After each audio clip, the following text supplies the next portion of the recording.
to take him. And he, by the way, is saying that he is chasing Brady. Listen to what UCLA quarterback Rosen said in a feature from ESPN, the magazine. Quote, I want to be the winningest quarterback in NFL history. I want to win the most games and the most championships. I'd say 6 titles, but if Tom Brady gets 6, I'll say 7. More from Rosen. I'm the best quarterback in the draft. A lot of guys are flashier, but I think I'm the most efficient, monotonously consistent quarterback in this draft. Rodgers has some flair, but if you watch Tom Brady, Peyton Manning, Drew Brees, there's nothing that's explosive or Johnny Manziel-like. It's just quarterbacking. Wait, so did he just use Peyton Manning, Drew Brees, Tom Brady in the same sentence as Johnny Manziel? And monotonously consistent. Incredible. That guy can talk. I mean, listen, there's a couple of things that he got kind of bother me about this. For one is, listen, I love his confidence, right? But, I remember when I was first coming into the league and I thought I'd be competing for Super Bowls every year, Pro Bowls every year. MVPs, one or 2 MVPs, and it couldn't have been more humbling my first few years in the league. And it's even after the first year, we had a lot of success. We went to the NFC Championship game, and we were 1 game away from going to the Super Bowl. So I assume I'm like, oh, well, this is just how it is wherever I go. I'm just going to be successful. I'm going to be, in the playoffs every year. And so the next 2 years, we went 7-9 and 8-8. I tore my PCL, microfracture, and then finally in 2009, we ended up winning the Super Bowl. But we had to go through a lot to get to that point, and it's not that easy to just show up and say or to win multiple Super Bowls. I think Tom Brady's obviously has set the bar extremely high, and we all dream and aspire to get to that point, but this league will humble you very quickly. So it's interesting. So you're the guy who was the uber star coming out of Southern California. You could do it all. College just dominated, and you showed up and you thought this league's going to be easy. This is no big deal. I'm going to own this thing. And then you just got knocked on your ass, and Josh Rosen could be looking at that? Yeah, I mean, I'll never forget my first preseason game. We were playing against the Dallas Cowboys, and I had just like a swing pass, and it was me and DeMarcus Ware. So I just knew I was going to outrun him to the sideline, and he caught me. He clipped my ankles and caught me, and that was my first introduction into just how fast this ain't these Fresno, defensive ends are. This ain't Fresno State. We ain't playing UCLA. These deep tackles are extremely fast. They can run you down sideline to sideline, and that's the one thing that kind of bothers me, I think, about some of this year's draft class is that some of the guys have said things that almost gives you the sense of they feel entitled. And listen, nothing you did in college is going to matter at the next level because Josh Rosen and Lamar Jackson, none of these guys have ever had to avoid Khalil Mack, Von Miller. They've never been tackled by Ndamukong Suh, who just slams quarterbacks to the ground. So I would say, listen, I love the confidence, but also at the same time, be humble.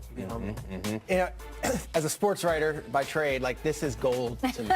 This guy is the greatest thing to ever hit the NFL. You struck oil, Peter. I struck oil, and I think a lot of sports writers and a lot of media are going to love this kind of stuff. Look, there was a quote in this. I read the whole article and I could not stop.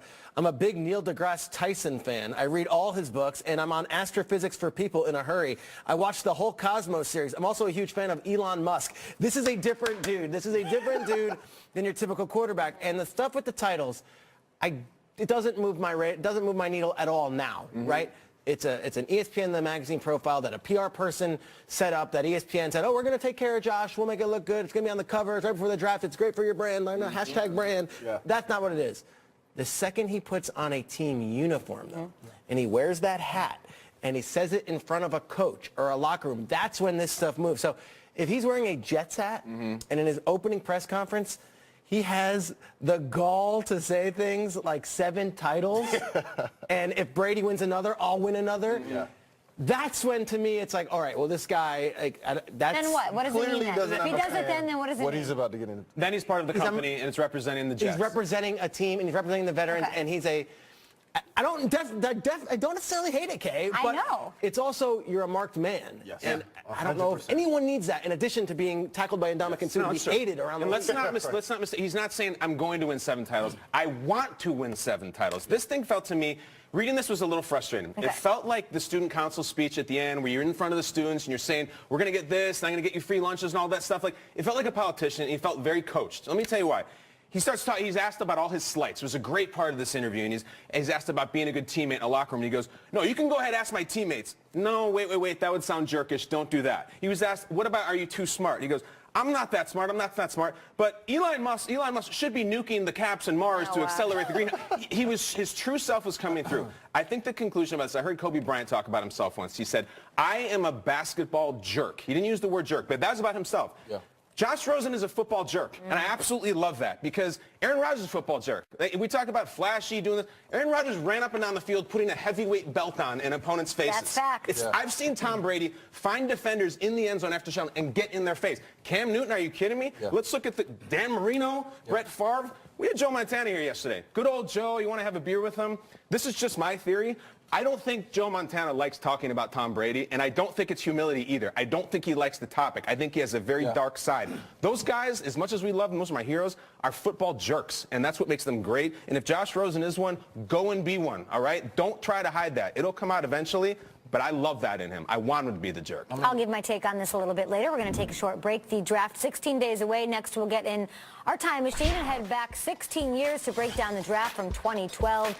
And he decided to hang up his cleats. We'll talk to Martellus Bennett. He's live here in studio today talking about his decision to hang it up, what went into it, and he's got a new book.